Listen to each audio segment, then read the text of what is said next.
I was born at St. Elizabeth, and the story, since I was the only one in my family born in a hospital, my sister, who was a senior nurse at the time many years ago, had the privilege of taking care of her little sister in the nursery. So I was destined from the very beginning to be St. Elizabeth. I was the youngest, and my oldest sister was 24 years older than I was. So I had mostly adult brothers and sisters, and I'm still very close to them. There's 5 of us left, and it's just a joy. And I have lots of nieces and nephews, and I enjoy each one of them. I just remember our door was always open. My brothers could bring anybody home to sit down at our table. There was always enough, and I knew that my older brothers would always protect me. They always took care of me, and they just taught me stuff that I probably shouldn't have learned, but anyway, taught me how to hide from Dad or hide from Mom. I went to a local high school in this area, St. Thomas, and the Sisters of Divine Providence taught me there, and I just felt very drawn to their way of life, to the sense of community, to the values that they had. I was changing careers. Formerly, I was a medical technologist, and I took the course, the clinical pastoral education course at St. Elizabeth. After that course, I volunteered here, and it felt like it was in my blood to be here at St. Elizabeth. And after volunteering, there was a job opening that I applied for.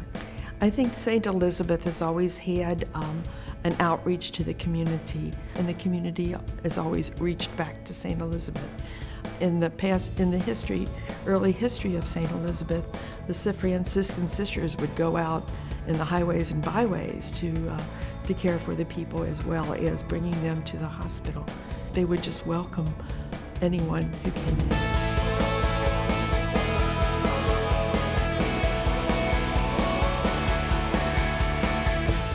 St. Elizabeth is St. Elizabeth of Hungary, and she was a queen of Hungary at the time, and even though that she was a queen, she would go out and bring food and medicine to the poor.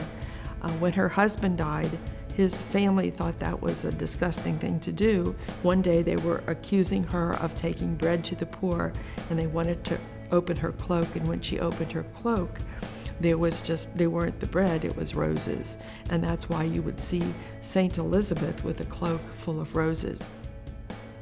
I just meet people where they are and just let them tell me what their needs are and I don't go in with any agenda. I just present myself and say I'm available for you.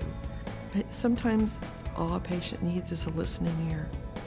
I try to help them find what resources they have in themselves, and we talk about hope. What does hope mean? At Christmas time, there's a group of people that I send Christmas cards to just because of my connection, and 2 of them, and they didn't know each other, said, "Thank you for not forgetting me." And that says to me, they appreciate St. Elizabeth because they're remembered by St. Elizabeth. Their connection with us is that we didn't forget them.